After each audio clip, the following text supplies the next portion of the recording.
what's one tool in Onyx people don't utilize enough? Ooh, good question. I really love the slope angle layer for Western hunting anyways, right? If we're talking layers, we've got historic wildfire layer, we've got roadless areas layer, like we've got a lot of data. The slope angle layer for me is one that, especially if you're having a hard time reading or understanding topo, but even with that too, if you turn on topo and then the slope angle layer, it really highlights like whether it be a bench or a saddle or hey, I got a heavy pack on my back and I got to hike back out of this canyon. Like, where should I avoid or, what route should I take? I really like the slope angle layer, and I don't think many people utilize that. Hey, everybody. Welcome to another episode of the Fair Chase podcast. Hope you've all been well. This spring, we're here in Michigan gearing up to go out to chase turkeys. So we're recording on the 17th of April right now, which means this weekend it begins. And so we'll be out doing that. We got some bear hunts coming up and stuff. So excited to take you along the way. But today we have a special friend of mine, Dylan Dawson from Onyx on. So Dylan, welcome to the Fair Chase podcast. Good to have you on.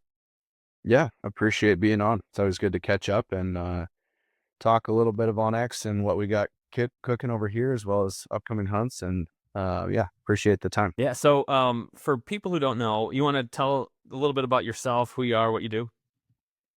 Yeah, so I've worked at Onyx. I'll start with the Onyx. I've worked at Onyx for coming up on a decade. This August will be mark 10 years, which is crazy. Every time I say that out loud, it doesn't feel like 10 years.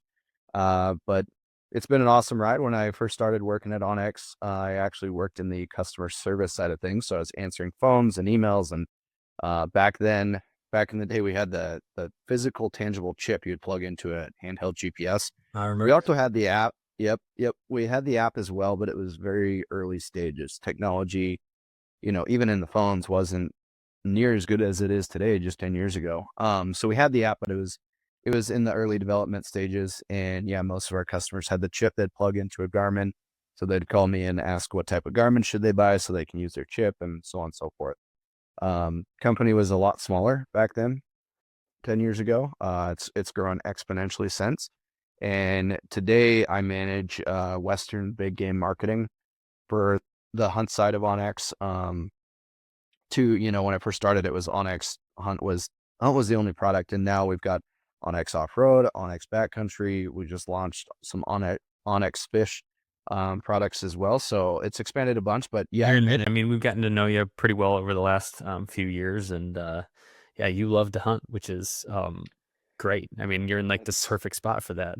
Yeah, I mean, honestly, it's the reason that I have the job that I have is I love to hunt. Whether I worked here or I didn't, I'd be doing the same thing, applying for some cool tags in the all around the country, to be honest, and trying to get on as many hunts as possible.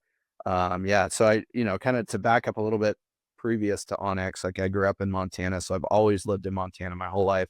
Grew up on the eastern side of the state. I was hunting and fishing with my dad ever since I think I was like 4 with my first photo with him with an antelope. And then the next year I was 5 and he shot his best mule deer to date. And I was right next to him when he shot it, like a 190 some inch mule deer. It's still just an amazing buck. I constantly look at that mountain. Every time I look at it, it's just like, I remember that day when I was 5 years old, like it was yesterday.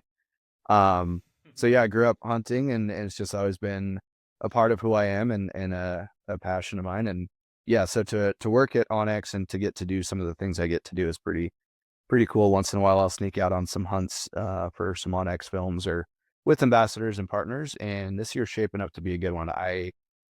We've drawn, well, in the last 3 days now, between my wife and I, we've drawn some really good tags. She happened to pull one of the best rifle elk tags here in Montana. So very unexpected. She's never shot an elk ever. So for her first elk hunt, I wouldn't say first elk hunt, but for her first probably elk, yeah, she's got one of the hardest to get bull tags in Montana. So that's going to be pretty amazing. Yeah, that's awesome. Yeah, I didn't get drawn this year. But, me and Joe didn't actually, which is a bummer. I know there's a chance that like they can update it and you might get a shot, but I think it's Wyoming for me instead now, which is fine. Yep. I should also be pulling my Wyoming elk, cash in some points there. So I'll be doing a Wyoming elk hunt, and that I'm really looking forward to. Up until my wife drew her tag, that was the pinnacle of this year. Is I'm really looking forward to that hunt, and I still am. Absolutely, I've never shot a bull with a rifle, and so I plan to go to Wyoming and take a rifle this time and have fun. And then I also, so she drew that tag, and then less than 24 hours later, I found out that I drew one of the harder tags in New Mexico for aoudad Barbary sheep. So excited to go down. Thankfully, that one's in February of 26. Um, had it been the October dates, my first choice, that would have been real tough to figure that situation out. Having her tag starting around the same dates that would have been. So that would have been not ideal, but it's a good problem to have, I suppose. OnX is the title sponsor of our podcast here at the Fair Chase, and it's a must-have app for all of us who love to explore the outdoors. Whether you're hunting or hiking or fly fishing, OnX gives you detailed, accurate maps right at your fingertips. With property boundaries, topographical features, and trail data, you'll always know where you are and where you're headed. You'll also likely be able to figure out where that big buck is headed to. Plus, their offline maps mean you're covered even in the most remote locations. OnX is the ultimate tool for outdoor navigation, making every adventure safer and more enjoyable. Download OnX today and explore with confidence. Yeah, man. Have you shot an aoudad yet? Yep, one in Texas last winter. My dad and I went down to Texas, and it was a blast. We hunted them in some really rugged cliff mountains, and it was so fun. That's one I would do every year. This year, I went to Mexico for Coos deer in the winter. I just think it's a great time, especially when you live somewhere cold and snowy, and Yeah. January, February, go down to the desert, whether it be New Mexico for me this coming year, but Texas, Mexico, just anywhere down there is a really cool opportunity because there's nothing else going on. And so, yeah, we did aoudad in Texas in February of last year, and bull shot really big rams, bigger than probably we deserved for our first time going down there.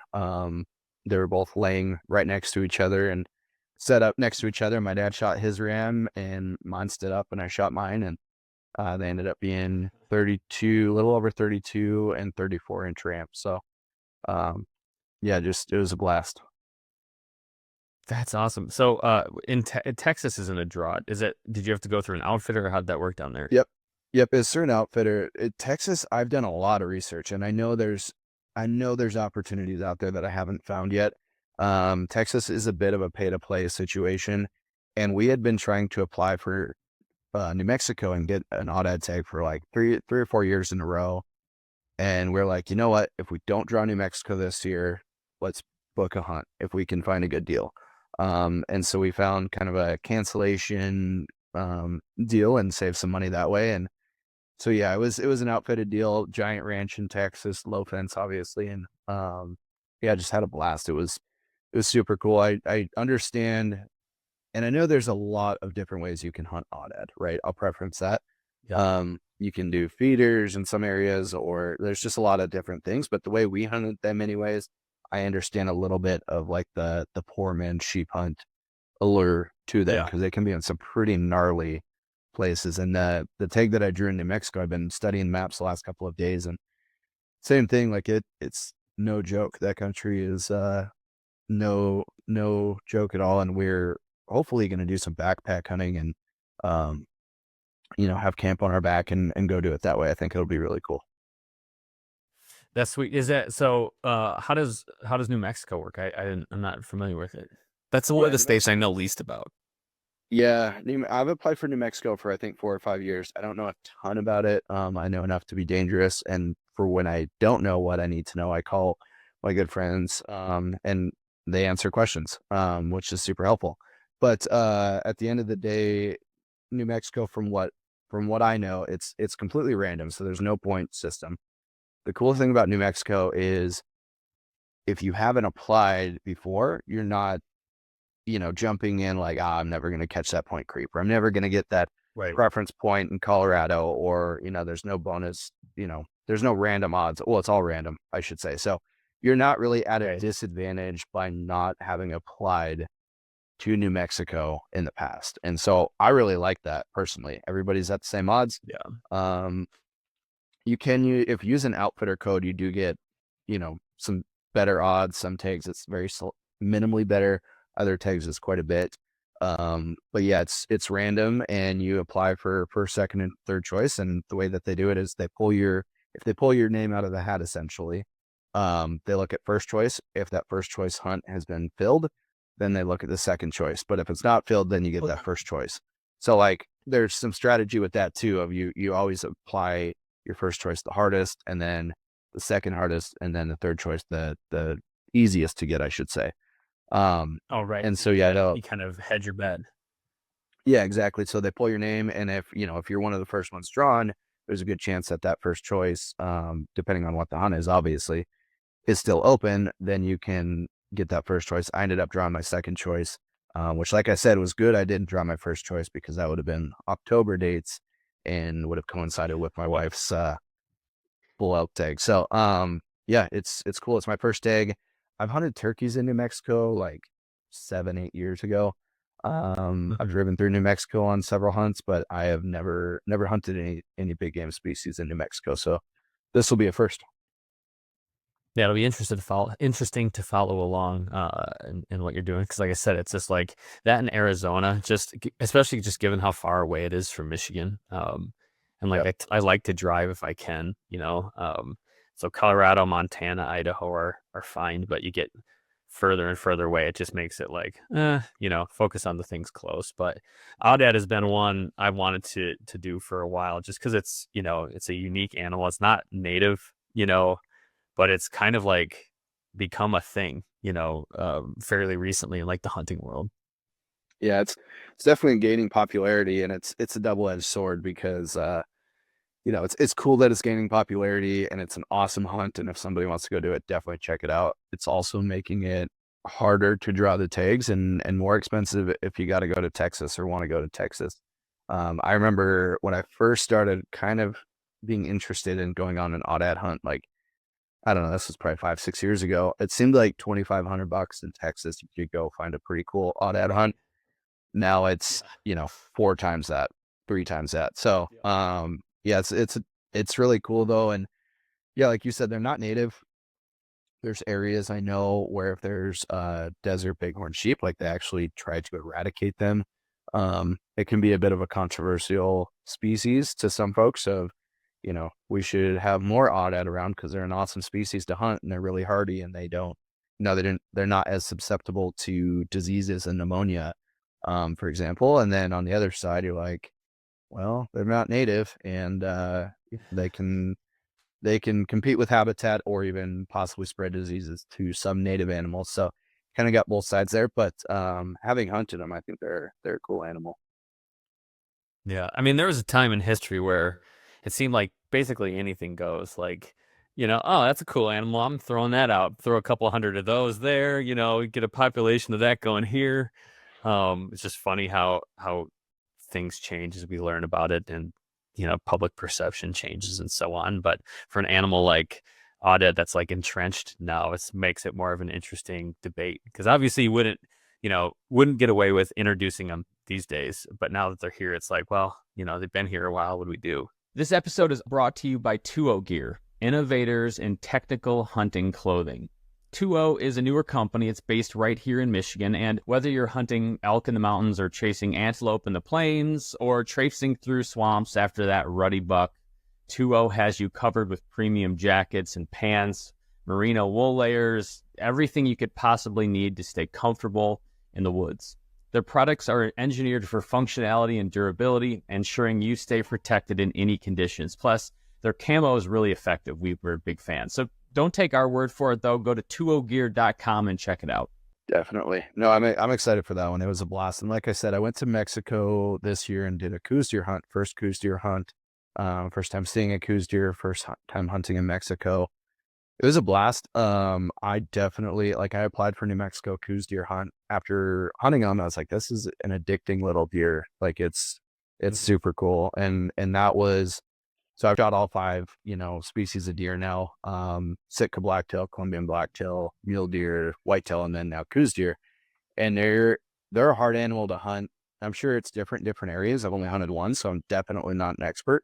But what I did equate it to was kind of like bear hunting, like get up on a high point, sit in glass and glass and glass. And then when somebody sees a deer, everybody's like, hey, I got one. Come here, come here. It's just like, that excitement of, Yeah. okay, I see deer. Um, might have been unique to us because we weren't seeing a lot of deer. So when we were, it was pretty exciting. Right. I love that Yep. about bear hunting. We were just talking about prior to the jumping on to record here. Just spring spring bear is about as much fun as you can Yeah. have in the mountains, and like to be like, because for that I mean, for a bunch of reasons, but one is like you're kind of all, it's like when you see a bear, it's like everybody's like, all right, bear up there, and it's, it's pretty exciting. So Yeah. so your dad introduced you to hunting. It sounds like, I mean, that 190-inch mule deer to be there at 5 years old, that kind of got you hooked. Was that the hooking point? Yeah, I think I would have been hooked no matter what, but that definitely helped. Yeah, just from ever since I can remember, it's just been like something that, it's not a question. I know you understand this and the listeners will understand this, but a lot of people don't. It's just never been a question of like, oh, am I going to go hunting this year, let alone this weekend, or when am I going to take time out? It's just like, it's just part of what I do. I could never imagine um, not getting out and having it just be like a core part of what I do and who I am and, what I look forward to every year. And it sounds a little cliche to say, but it's, I know you and a lot of the listeners will understand. So I think that the 190 some mule deer with me being 5 years old next to him, like that didn't hurt. But I think I was going down, Right. down this path anyways. Yeah, that's awesome. I mean, just what an introduction. And I mean, that is true. It's like, it's not whether, it's when, and how many times, and how long will I be gone till I'm back on the grid again. Um, so okay, so you've hunted everything. Like you said you had all species of deer. You've, elk with a bow, all these things. If you had to choose right now, what's your like go-to favorite hunt? Elk with a bow is it's hard to go away from.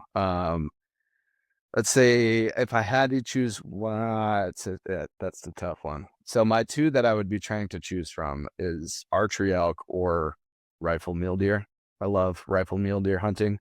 Um, just mule deer hunting in general, but I tend to archery hunt elk and then rifle hunt deer. Just kind of the way that Montana seasons align and just like what I've grown up doing. And I found a lot of success elk hunting with a bow. Haven't found as much with a rifle. So it's a good time of year to be in the woods in September with a bow and the bulls fired up bugling, and then later season pick up a rifle and go try and find a big old mature mule deer. Although mule deer in Montana have been struggling pretty hard the last couple of years. But outside of that, those would be my two. I think if I had to make a decision, I would do archery elk. But yeah, that being said, I'm glad I don't have to choose because I've done a lot of new things lately. Like I did archery caribou last year. It was a blast. It was a super tough hunt. Ended up shooting a bull, the only bull that we saw in 7 days, 6 days.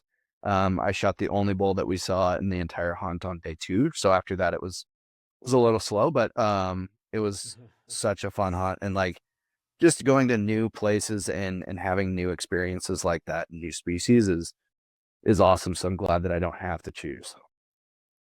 Yeah, I've gotten into the same thing. It's like new stuff is so fun. Just because it's just, you learn something new about an animal in a new place, usually a new way of doing things. It's just interesting and fun. Yep. All right, so that's helpful to know about you. You're at Onyx. You said you've been there 10 years, basically since almost the beginning, right? Yeah, I mean it was a little while after Onyx was founded in 2009. It was Mm. real small for the first couple of years as far as like, I think they just had Montana for the first year and then had like Wyoming. It slowly expanded. It was like a three or four people were at the company for the first couple of years. So it was super small. I started in 2015 and at the time I think there was about 30 people there. So yeah, it was early on in the grand scheme of things for sure. Yeah, that's funny. I had the I right after grad school, I bought a Garmin, uh, Yeah. and like just for going out west and doing the thing, and I'm like, oh, I got the Onyx chip and everything, and like, oh, I'm gonna take it out in Michigan and just mess around with it, Mhm. just And first time I took it out, I lost it and never found it again. It was like truly, I had it for like a day, and it's still somewhere. I looked and looked, and like my wife was not thrilled because, of course, I didn't have the money for that back then. So you lost the GPS itself. The whole thing, all of it. Yep. That's it's ironic. You have a GPS to not get lost, and then you lose the GPS. Yeah, you're right. Exactly. And I was in a place where I would never really need it. But you're just like, I want to work out the kinks. I've lost a few valuable things in the woods the last couple of years, and it's painful every time. I think of it as like turnover, like spoilage. Yeah, definitely. So it's so interesting now. Like everybody has the app on their phone, right? Everybody's got a smartphone these days. And again, when I was back in customer service, people would call and say, "Hey, I just bought your chip. What GPS should I buy? Like, what GPS does it work?" So essentially, they bought like $100 chip with the data on it, and they're like, "What, you know, and there's a lot of different variants, right? But like, what $500 to $800 plus GPS should I buy so I can use your $100 product?" And now, it's just a subscription based on your phone, and you don't need a handheld GPS. I have not probably turned on a handheld GPS, and I have one somewhere in a closet, but I have not turned one on in probably 6 years. Just Right. there's no need for it anymore. So it's pretty cool to see the technology change and then Onyx evolve with it. Yeah. Well, I mean, it speaks to, just how useful the tool is. It's as far as digital tools for hunting, it's really the only one I use, and it's like incredibly helpful. There was a period of Mhm. time where I had both a handheld and my phone because early on you're like, do I trust my phone in this? It was kind of new, and then finally, like you said, I haven't looked at a GPS, and man, they were kind of a pain compared to a phone. Like it's Oh yeah. night and day. And the data that you get on them is so limited compared to your phone. And I was the same way as you for probably 3 or 4, right? Yeah, 3 seasons where I had the app on my phone, but I never left without my GPS in my pack at least. And then it just became a paperweight when I realized I didn't need it anymore. But yeah, that the data is limited. You're limited with what you can do. That the interface is just really brutal to use once you use the app on your phone. And you're kind of stuck with what you see is what you get on the GPS. So you can't turn on aerial imagery layer and then 3D, and then obviously you can track yourself and drop waypoints, but you can't change layers and change hunting game management units. So in Montana, we've got deer, elk, lion units, which is kind of the standard, I guess you'd call it, right, for hunting unit, Yeah. 270 or 702. But for bears, we've got different units. For moose, we have different units, everything. So in the app, for example, you can just go in, tap that layer and be like, "Hey, I'm moose hunting," or "I'm applying for a moose tag." Tap that, and then the moose units pop up. Like you can't do that on a Yeah. GPS. It just what you see is what you get. Yeah. Yeah, I'm throwing pins out a lot. Like even this morning, I went out for a run where I turkey hunt just to strike out and gobble and see where I'll be going next week. And I do a yellow X when it's a gobble, so I can remember where to differentiate these. Sometimes I just keep X's, which is not great management of my data, but yeah, yellow X means there's a recent gobble there, go there. But things like, two-finger tap to find the distance between two locations. I use that almost every time I turn on the app. It's one of like a little thing, but it's been super, super helpful for me. It's funny you say that. I love that feature. That was not like we work on some pretty crazy elaborate features and data and like extravagant 3D exaggeration and route builder and just a lot of really cool big things we'd call it. And that one, it didn't really get much internal hype or buzz of like, "Oh heck yeah, this one's coming out and where everybody's excited. We're gonna market the heck out of it." It was just kind of like, that's a cool thing. We'll throw it in. And I agree. I use that just as much as anything else probably. Before you'd have to create a line. So you tap a line and then you tap the spot and then another spot. It would tell you the distance and then you'd have to delete the line or not save it. And now it's Yeah, like yeah. how far, like if I hike up to that spot, how far of a shot will it be across the drainage? So then you just tap the map with both the fingers and it tells you yardage, and now you know. So yeah, it's that was one of those features that wasn't really on the roadmap of some big elaborate thing we needed to do. And I think I hear for the people that know it exists and use it, I hear that probably the most as far as like it's just a really cool thing. Yeah, it's funny. Okay, so I should rewind. For people who maybe have never used Onyx, mapping, I mean, and originally a mapping software, like he said, it was in GPS units. Now it's an app on the phone. It allows you to, you know, virtually scout ahead of time, mark your, your pins and stuff while you're out when you see a rub, scrape, or wallow or whatever.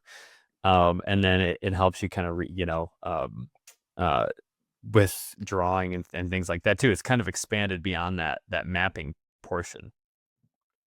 Yeah, yeah, and there's just so much that goes into it. I mean, we could talk for 3 hours on just the features, right? Of all the Right. intricacies and the features and what you can do with it. Um, but yeah, it's evolved a ton. Like we're constantly making changes, improving what we have. I mean, like the core basics of the Hunt app is essentially people get it to turn their phone into a handheld GPS unit. Like they want to see where they're at on the map at all times. They want to see if they're on private or public. If they're walking up, there's a lot of spots in Montana that there's no fence line. There's no indication that that's the boundary, but you legally need to know that. So I can look at my phone on my location, even without cell service, and walk up to an imaginary boundary that isn't fenced, doesn't have like a no trespassing sign, and be like, hey, if I go 10 more feet, I'm on private property. Um, it's essentially why people get it. And then all the cool fancy features that we talk about a lot, like again, 3D exaggeration or terrain X on the computer or you name it. That's all kind of stuff on top of it that we've developed. But I would say, 90+% of people are downloading and using OnX to know where they're at on the map and figure out private public access. And if it's private, who owns it? Can I get permission? Yeah. Reminds me of an old Jeff Foxworthy bit where he's like sneaking through the woods. And he like looks around. He's like, all right, I'm out here this morning on somebody's property. And it's like him sneaking through. And it's like, you know, you don't have that issue with when you have on X. Now, talking about these boundary lines, I mean, 2021, there's a pretty famous Wyoming case that started and kind of got the controversy around corner crossing to the forefront of people's mind. Which, for people who don't know, it's like picture a checkered board. So you're trying to go from black to black squares. Can you cross diagonally on a corner on property? And that might not be such a big deal for the eastern folks, but out west there's quite a bit of checkerboarded public land. And so Mhm. these guys were out hunting, basically got in trouble.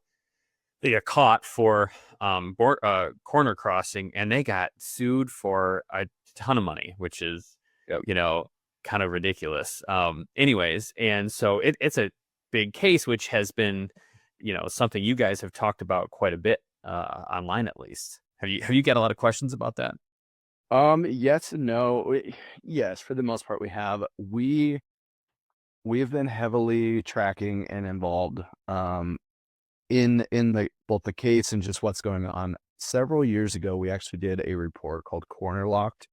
That's a really cool report where we essentially took our data and it's more data driven. It's like here's how much if corner crossing quote was legal, here's how many acres of land this would open up. And it really highlights and talks about like Wyoming, there's a ton of it, and it talks about why there's a ton of it and what the reasoning was in the past and some of the issues that it's caused since then.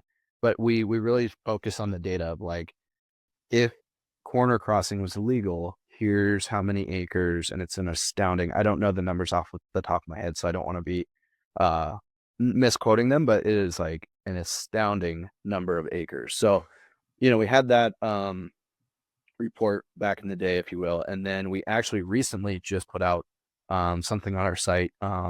The title of it, I'm actually looking at right here, says, "Did the 10th Circuit Court just make corner crossing legal? It's complicated." We Yes. when the like it is complicated. And the more you look into it, and our access team and our lawyers and stuff have, just looked into it more than a lot of folks, like it is complicated. And I would urge people, especially if they're thinking about corner crossing or anything, like read that, because there's a lot more that goes into it than like, hooray, we won, it's legal, you can go corner cross now. You have to, for example, find the pin, and that can be impossible on some corners. Um, Also, data is not perfect, and every phone, for example, has a GPS buffer. So like I believe we say it's like 10 to 12 feet. So your GPS location on the map isn't 100% accurate 100% of the time. Right. If you're in a tree canopy, or if there's cloud coverage, or if your phone doesn't have, whatever it is, like there's some variances. So it's not exact all the time. And so we just kind of break that down in that particular piece on our website, and it's really interesting. I mean, it's pretty awesome information, just to know. So you go out there and you're informed. Yeah, I mean, it's a classic property law. I mean, I probably would have, had I been in law school a little later, we probably would be looking at this case, because you're looking at land grants from, the railroad times, where that's why you get this checkerboard situation. And I mean, these guys, they used a ladder. They literally took a ladder to the corner and crawled the A-frame ladder, set it out. And the guy, I think Eshelman or something, this, basically allowing this crossing meant that they had, like, 10,000 plus acres that now are open to the public, that previously they kind of had as like a private addition to their own ranch. Uh, Wild case, yeah. And the other thing is, it gets settled in a few courts, but that does not necessarily mean, outside of Wyoming, Colorado, Utah, Hmm. whatever the other states are, that that's actually still the case here. There's, and we won't get too far into it, but case law can be, controlling, or it can be influential, but it doesn't necessarily, you know, um, set like a legal precedent in Michigan, for example. And so, there's a long Yeah. way to go. There's a lot more to this. Yeah. So, I mean, again, just looking at this to make sure my facts are correct, that's Wyoming, Utah, Colorado, New Mexico, Kansas, and Oklahoma is that 10th Circuit jurisdiction. So Yes. Montana does not affect where I live, right? And two, the next, you just said this, but case law sets precedent, not absolute protection. So, there are some nuances, and not all corners can be crossed. And that's where I would urge folks, like, especially if you plan on possibly doing it, or just want to learn more about it, like check out that page on our website. Like I said, it's, "Did the 10th Circuit Court just make corner crossing legal?" It's complicated. So, or if you just Google Onyx Hunt corner crossing, you'll find it.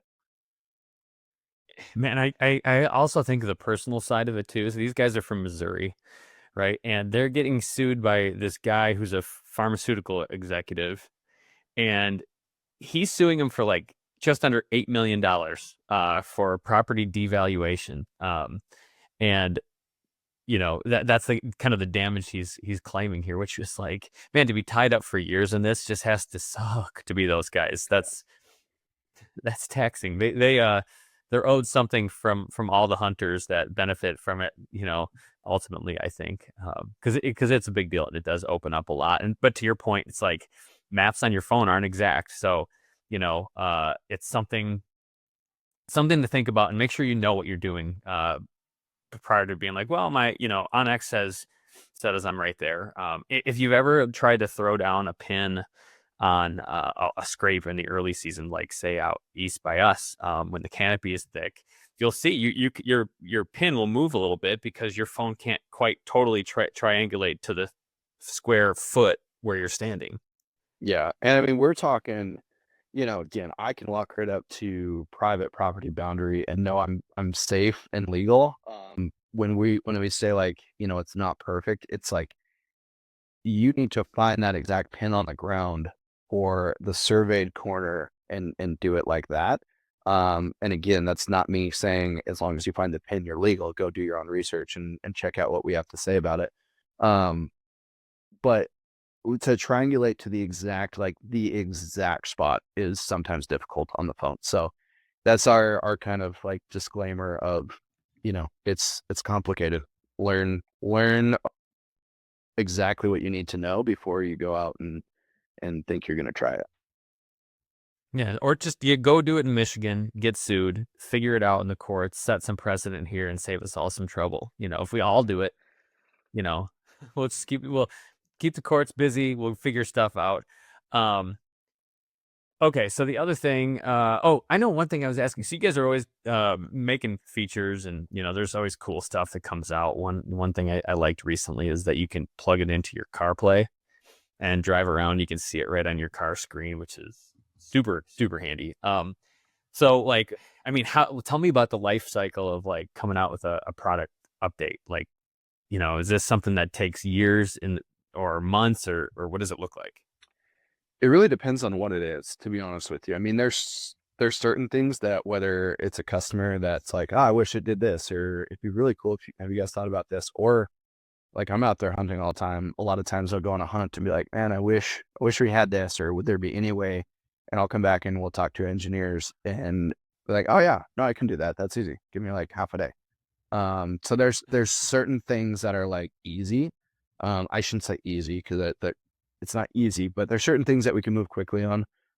There's other things that, I know of some features that, take over a year to get fleshed out. And maybe it's there, but we want it to be perfect, or we're waiting for some whatever piece of technology to come out that will help us, get to that next step before we release it or something. So it really depends on the feature set itself. Um, and yeah, some things are quick, some things take quite a bit of time. You guys cooking anything cool right now? We've got a few things in the hopper. I'm excited about. There's one I'm really excited about.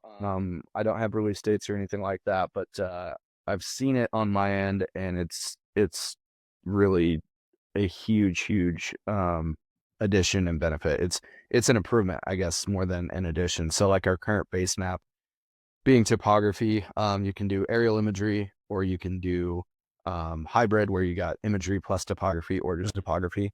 Our topography base map is going to be a lot cooler coming up, a lot more detailed. And it's one of those things, kind of like the two-finger line tool, where it's not like this huge, elaborate, like game-changing thing, but then you use it and you're like, holy cows, that just made my life a whole lot easier. It gives me so much more information quickly at my fingertips. It's just a seamless integration, and that's going to be what this is. So a couple that I can't really speak on, but I'm excited for that.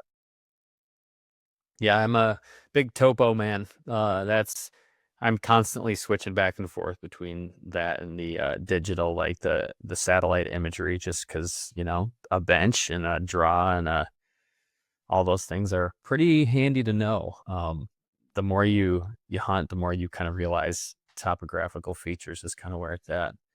Yeah, What's one? What pick one? one. Yeah. I was just gonna say, if I had to pick one, because like imagery is really, it's nice to know for sure. But if I had to pick one, like I would absolutely pick topo without question. It wouldn't even be a thought. You're just a lot more Yeah. effective once you learn and understand and can read topo. Yeah, for thermals, for different movement patterns, for just a whole host of things. Yeah, that's a beautiful thing. What's one tool in Onyx people don't utilize enough? Ooh, good question. There's a lot, actually, to be honest with you. A lot of folks, you know, don't know certain features exist. If I had to pick one,